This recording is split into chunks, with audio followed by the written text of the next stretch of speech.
From the CISO Series, it's cybersecurity headlines.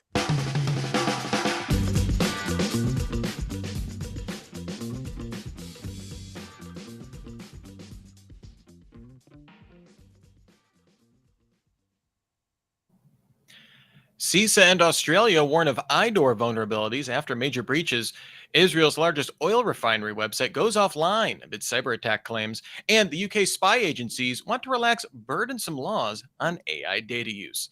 These are some of the stories that my colleagues and I have been bringing to you on this week's cybersecurity headlines. And now we get a chance for some insight, some opinion, and most definitely some expertise on these stories and more from our guest, Jeff Hudesman, the CISO at Pinwheel. Jeff, thanks so much for being here. Appreciate your time. Thank you so much for having me, Rich. I'm really excited to be here with you. All right. And before we move on, we have to thank our sponsor for today, Opal Data-Centric Identity Security. Remember, you can join us on YouTube Live. We've got a couple people in the chat right now, so please let us know as you are listening what you think of these stories. We would love your feedback. If you want to join these fine people, go to CISOseries.com, hit the events drop-down, and look for the cybersecurity headlines week in review image. It is the third one down. You can click on to join us, and you can wish everybody a super sparkly day if you are so inclined. We've got about 20 minutes, though, so let's hop to it. Our first one here, CISA and Australia warn of IDOR vulnerabilities after major breaches. These warnings relate to a specific brand of vulnerabilities that allow hackers to change or delete data by using identities of users allowed to access the information. CISA and the Australian Cybersecurity Centre stated in an advisory released last week that these insecure direct object references, or IDOR vulnerabilities, involve hackers issuing requests to websites or APIs that do not require authentication or that do not properly check the authentication or authorization of the user submitting the request. Multiple security incidents have involved IDOR vulnerabilities, including a situation impacting a payment plugin for WordPress sites, U.S. electronics giant Eaton, Microsoft Teams, AT&T, and First American Financial. So some pretty big names there. Jeff, sounds like not just an IDOR, but maybe a door wide open. Folks, puns, we've got them.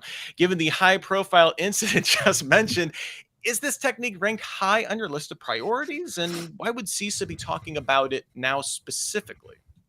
This is a very interesting one. Being that I actually am the CISO of an API company, this is a very important and a high priority for us.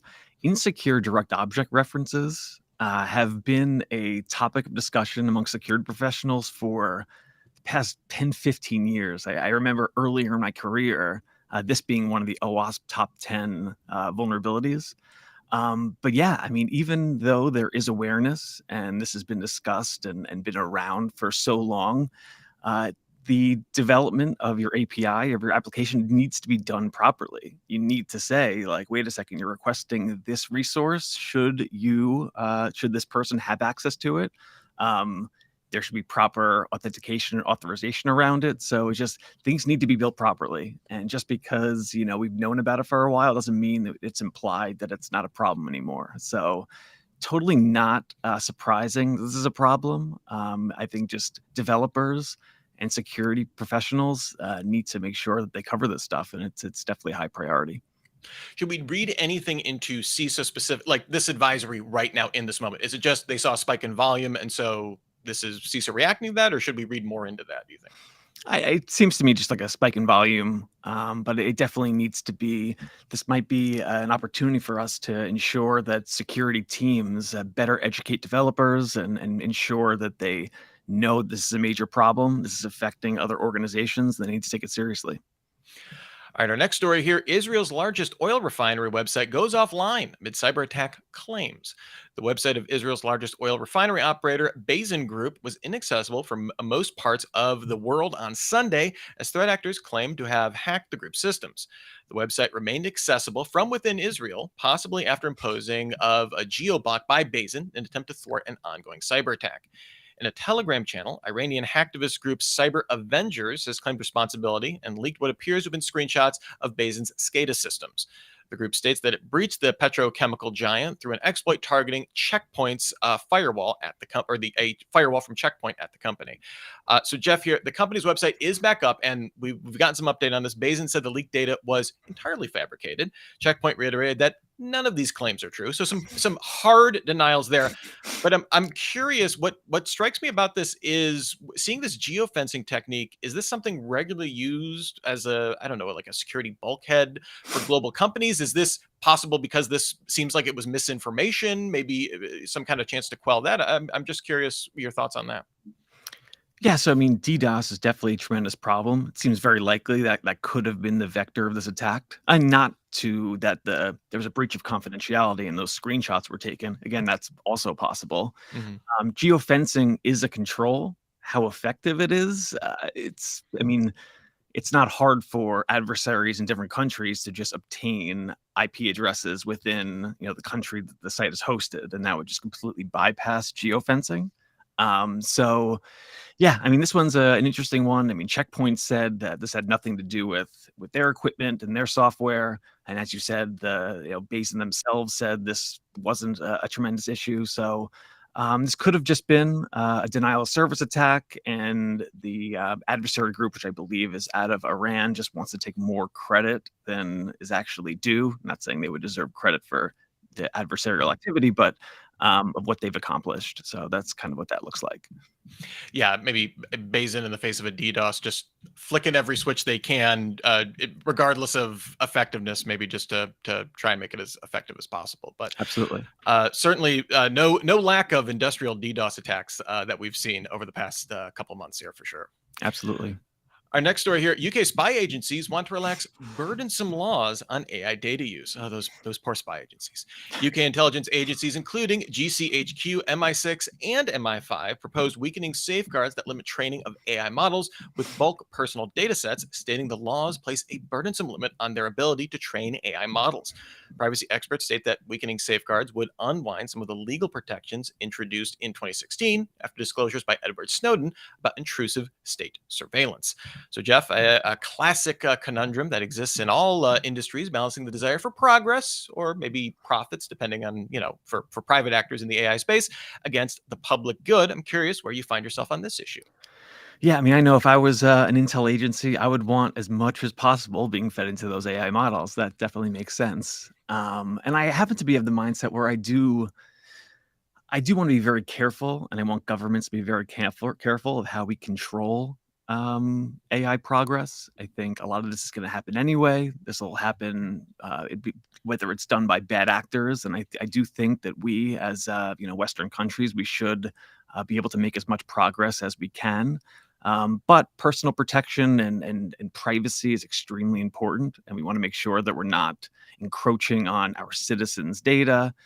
So I think that definitely needs to be taken into account. So I'm not sure we should just give a blanket like, oh, sure, go, you just take everything you want. But I definitely want to give agencies and companies the ability to innovate and make AI a great thing for humanity. Yeah, it is a fine line. What is interesting is seeing the UK very much focusing on data sets as kind of being a major component. I mean, we all know that these are major components in AI systems, but in terms of like national security, because we had the director of MI6, I think a week or two ago, warning about Chinese agreements with other countries in the developing world to get access to citizen data there, to kind of directly saying that this was being used to train their own systems and that they were burdened kind of by this, kind of echoing or, preceding this statement here. So I wonder if we'll see the UK specifically beating on that drum as kind of, hey, this is a national security issue that needs to be balanced with privacy as well. Absolutely. Yeah, seems very likely. All right. Next story here. No link found between cyber insurance and paying a ransom. This finding comes from an independent study published by the UK's National Cybersecurity Centre and Research Institute for Socio-Technical Cybersecurity, my favorite socio-technical institute. The conventional wisdom out there goes, maybe if you would just ask somebody, hey, threat actors could specifically target organizations known to carry cyber insurance, the idea being they would be more likely to pay out. They have the insurance to cover it. The researchers, though, found no evidence of that, but they did see that threat actors used exfiltrated information, and if they found evidence of a firm carrying cyber insurance, they would use that as leverage in negotiations. The study also concluded that the low cost and low cost and low risk in ransomware played a much larger role in its continuing rise than any change in cyber insurance coverage. Doesn't change the fact, though, that the threat actors use that information as future leverage and as a way to kind of press the attack. I'm curious, do you kind of, seeing this as still a drawback, I guess, for holding on to cyber insurance, or is this just part of the risk equation for carrying anything like this? Yeah, I mean, I think having cyber insurance is extremely important. I don't think research like this should deter folks from obtaining cyber insurance. I think that the most important thing to prevent ransomware is implementing proper security controls, security awareness. Make sure that folks aren't clicking links or downloading things they shouldn't. They shouldn't have the ability to install certain things. I think there are a lot of core controls that could be used to prevent ransomware outright. And to me, that as a CISO, that's the high priority here. I did find this interesting, just the whole thing about adversaries looking, is that money available? Is that insurance money available? Can they exploit that and use that to their advantage? But yeah, I think ransomware is really a crime of opportunity, and I think sometimes they really just cast a really wide net with just commodity-based malware. They find this stuff and they just try and see what'll stick out there, and then who can they extort. And yeah, it's a terrible thing. So I think security teams really need to just take this very seriously as they're reading and do what they can to take preventative measures to prevent this from happening in the first place. Yeah, I mean, I think the notable finding is, I mean, we know ransomware organizations are going to use any means possible to ensure payout, right? So whether or not you're carrying insurance, they're gonna look over when they're negotiating with you and find any leverage that they can, whether it's Sure. calling your customers up or reaching, like anything to put you in a horrible spot to make you more likely to pay. So I think it's super encouraging that there isn't this, like, cyber insurance does not encourage. There's been no sign of encouraging the Sure. attack itself. Like, to your point, it's opportunity, and then they're going to press the advantage however they can. Sure. Yeah, and it's just like it's absolutely horrible when you have these situations where these ransomware gangs will encrypt, especially in like all these medical Yeah. examples of Oh, hospitals and research, and it just having that stuff locked up, and then not having the insurance, and then you have this money being spent by these healthcare organizations, and they might not actually get the decryption keys, so it's just an absolutely terrible thing.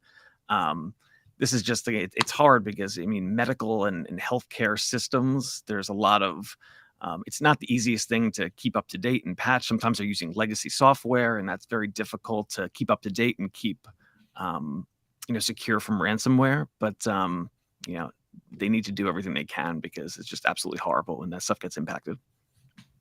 all right. Well, before I move on to our next story, I want to spend a few moments and thank our sponsor for today, Opal. Opal is the data centric identity platform. Identity is one of the last great enterprise frontiers. It's fragmented with legacy architecture. Opal's mission is to empower enterprises to understand and calibrate access end to end. The best security teams from companies like Databricks, Figma, Blend, and Drata use Opal to build identity security for scale.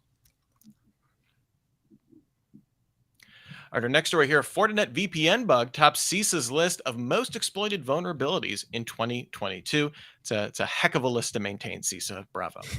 Patch your internet-facing system, folks. That's the takeaway from this CISA report. The most exploited vulnerability of the last year was Fortinet's SSL VPNs. That followed by a chain of vulnerabilities affecting Microsoft. That was followed by a chain of vulnerabilities impacting Microsoft Exchange servers. Talked about it on the show, known as Proxy Shell.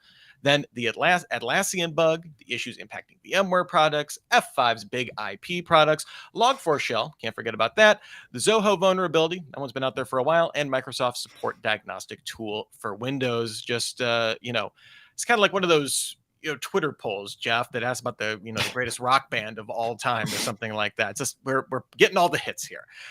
There's a lot to choose from here. Not to make light of the troubles of these vulnerabilities have caused for organizations, for cybersecurity teams over the years, but do you see additional commonalities beyond just being internet facing that maybe we should place greater focus on? Is there any kind of meta narrative from this top list here? No, I think the externally facing stuff is definitely the most attractive to a lot of these adversaries. I mean, like it's out there for you to start interacting with, start probing, start seeing if you can exploit. You have these adversarial researchers finding ways to break in. So yeah, that's a very difficult thing. But again, I mean, you have crown jewels that are inside a network, even in an AirGap network. That's also going to be targeted. I mean, you can use trickery, to use social engineering to attack a human and have them potentially pivot from their workstation to internal systems. So that absolutely has to be taken into account as well. But yeah, the external facing stuff is very critical. Needs to be protected. And yeah, these things, like, I mean, you see Fortinet comes up a lot, and these SSL VPNs, these commoditized software. But yeah, it's definitely a top target for adversaries. All right, our next story here. Piles of unpatched IoT and OT devices attract ICS cyber attacks. This new research comes from Nozomi Networks and looked at public IoT and OT cyber incidents over the past 6 months and found that various threat actors, including ransomware and DDoS cyber attackers, have unleashed a barrage of cyber attacks against ICS systems. The report notes manufacturing, water treatment, food and agriculture, and the chemical sectors were most frequently targeted in early 2023. Experts note the reasons for these attacks are: one, the need for stability and uptime of those systems, the cost of upgrading ICS systems, and the last one, incompatibility between new updates or new upgrades and older systems. So, Jeff, this is not a news story, but it further exposes the weaknesses of any country's infrastructure. I'm curious, what's your take on this? Absolutely. There are a lot of parallels between this and the aforementioned healthcare industry. Yeah. These are industries where you have platforms that can't really be updated. They need to be stable. They need to be up 24/7. So how do you patch them? So yeah, it's very difficult. It's one of those things where special mechanisms need to take place to secure them. And yeah, they're always going to be I mean, again, it's an opportunity for adversaries to attack. But yeah, very difficult to keep up to date, very difficult to secure. But again, there's a whole industry now booming, especially when it comes to SCADA and all the the ICS stuff to defend this stuff. And it's definitely should be a high priority for defenders. Do you see this as, I guess, a more intense problem with kind of like a closing window, because so many of these systems, like some of these systems are legacy, they're older, not necessarily, they were designed to be disconnected, but not like secure by design necessarily. Do you see this as, now that we know that this is a threat surface that's being actively exploited, like we're going to see over the course of a hardware generation or something like that, these systems just kind of incorporate and do more robust security controls? I think so, and I hope so. I mean, I remember there was a story. This might have been the Colonial Pipeline a couple of years ago, where the Vector, and again, this was terrible, was just like a team viewer, a remote Yeah. access, platform that was just wide open, or it was just like there was like the very, very short password. And then all of a sudden that access just gave the adversary, the ability to change a bunch of, settings that were absolutely catastrophic to their Mm. operation. So, yeah, I mean, I think just the overall security of these environments just needs to be done properly, and just historically it hasn't. And again, for all those aforementioned reasons, but yeah, it's an area that really needs to be improved. All right, and our last story here: new malware finds its way into AirGap systems. Jeff, you may not know this about me. I love any story that's about defeating air gaps, creative or otherwise. So this one, top of my list for this week. Researchers at Kaspersky documented a new malware attributed to the China-linked zirconium threat group, targeting air gap systems at industrial sites across Eastern Europe. The attack comes in from removable drives that have initially gained persistence on those devices. The attackers use a legitimate McAfee executable as a malicious DLL payload, which then loads onto the AirGap system with the drive attached. Files are eventually exfiltrated from another connected machine using Dropbox. I know, I wish it was something more creative, but I guess if it works, that's okay.